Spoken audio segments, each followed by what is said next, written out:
Hello les amis, je vous retrouve pour une nouvelle vidéo sur le football international et la Coupe d'Afrique des Nations 2025 et je vais vous présenter le bilan de tous les groupes et de tous les matchs après la première journée donc de phase de poule. Donc il y a eu deux matchs dans chaque poule, on a 6 poules avec 4 équipes par poule et dans ces 6 poules il y a eu 2 rencontres dans chaque poule et donc on va faire un petit bilan de l'état des lieux. On va voir dans cette vidéo les résultats poule par poule pour voir qui est en tête, qui peut se qualifier. On verra ensuite les huitièmes de finale potentiels. Ça va être intéressant puisqu'il y a déjà peut-être des petites tendances qui se dégagent. Et on terminera la vidéo par le classement des buteurs dans cette Coupe d'Afrique des Nations 2025. Alors, donc je rappelle les grandes lignes. Pour se qualifier pour les huitièmes de finale, ce sont les 2 premiers de chaque poule plus les 4 meilleurs troisièmes, ce qui laisse un peu plus de possibilités. Il y a 24 équipes au total, il y en aura 16 qui iront en huitièmes de finale. Allez, groupe A, on a eu donc 2 matchs. Maroc qui a battu Comores 2-0 et Mali contre Zambie 1 partout. Donc c'est le Maroc qui est en tête avec 3 points. Le Mali et la Zambie ont 1 point et Comores 0 point. Bon, ça va être à suivre, mais prochain match, ça sera un Zambie-Comores. Pour les Comores, ça sera presque à double tranchant. Presque. En tout cas, il va falloir qu'ils fassent quelque chose. Et c'est vrai que pour le Maroc, c'est le grand favori de ce groupe. Il est très très bien parti. Bon, ils sont chez eux. Ils sont très bien partis dans cette CAN. Le groupe B, on a eu Afrique du Sud qui a battu l'Angola 2-1 et l'Égypte qui a battu le Zimbabwe 2-1. L'Égypte à la dernière minute grâce à Mo Salah.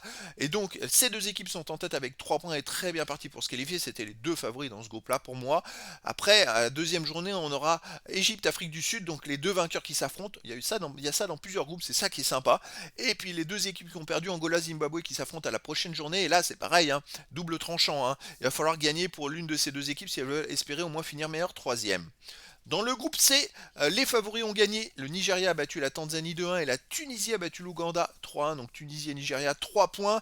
Et ces 2 équipes vont s'affronter à la prochaine journée, tout comme les 2 perdants, Tanzanie et Ouganda, qui vont s'affronter également à la deuxième journée. C'est pareil, match à double tranchant, un match nul, ça aidera personne en vue d'une meilleure troisième place. Il faut gagner, sinon il va falloir recourir à un exploit pour ces équipes. En tout cas, les 2 favoris sont très bien partis.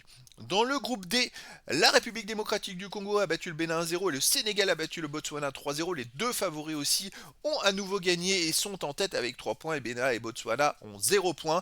Et encore une fois, à la prochaine journée, c'est les 2 équipes qui ont perdu qui s'affrontent, Bénin, Botswana, et les 2 équipes qui ont gagné qui s'affrontent, Sénégal contre République démocratique du Congo. Donc rebelote, les 2 équipes qui ont perdu, pour aller chercher une meilleure troisième place, il faut qu'il y en ait une des 2 qui gagne et l'autre qui gagnera pas, alors elle sera éliminée.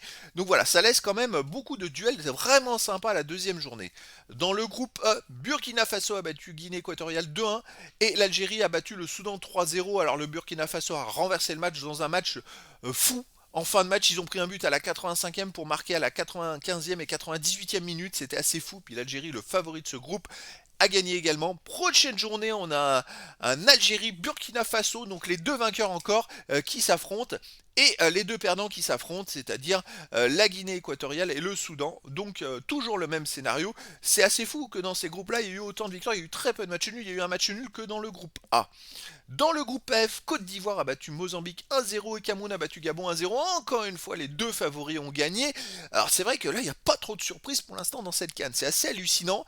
Et donc, à la prochaine journée, encore une fois, on aura un affrontement entre les 2 premiers, le Cameroun et la Côte d'Ivoire, et un affrontement entre les 2 équipes qui ont perdu, donc le Gabon et le Mozambique. Donc même scénario, on a, les amis, 5 groupes avec le même scénario. Il n'y a que dans le groupe A où il y a des équipes qui ont fait match nul, et donc dans ces 5 groupes, et ben c'est fou, hein. Les 5 perdants doivent absolument gagner, sinon il y a match nul. Alors, dans leur chance, c'est que tous les groupes sont dans le même point, donc peut-être qu'il peut y avoir des meilleurs troisièmes qui auraient qu'un point finalement. Ça va se jouer au goal average.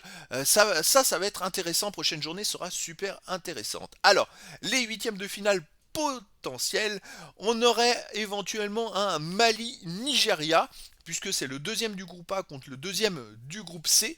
Attention, hein, pour l'instant on n'a qu'une journée. Le Sénégal affronterait le troisième du groupe B, E ou F. Alors là, bon, c'est pareil parce que les troisièmes de ces groupes ont 0 point.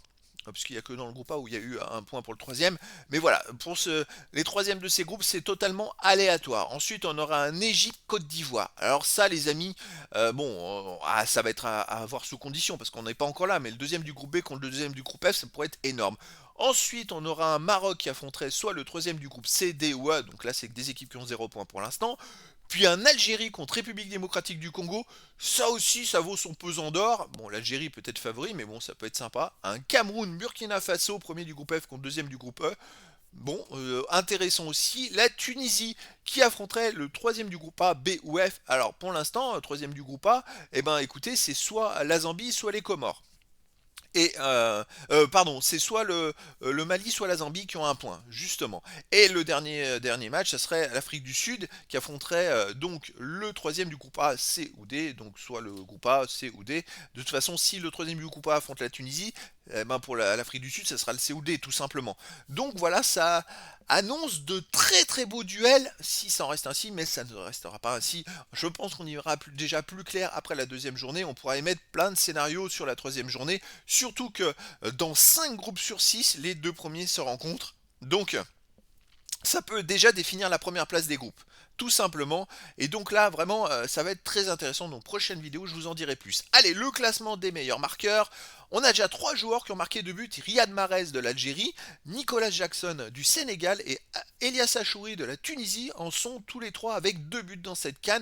Il y a eu pas mal de buts, mais pas non plus extraordinaire non plus. Ça a été régulier dans tous les matchs, il me semble qu'il y a eu des buts. Il n'y a pas eu de 0-0 puisqu'il n'y a eu que 1 partout. Et sinon, toutes les équipes ont gagné les autres. Donc voilà, il y a eu du spectacle, on va dire, de partout. Et sinon, après, bah, va falloir attendre, on va dire, 2 ou 3 matchs pour voir ce qui sort en tendance de buteur là-dessus.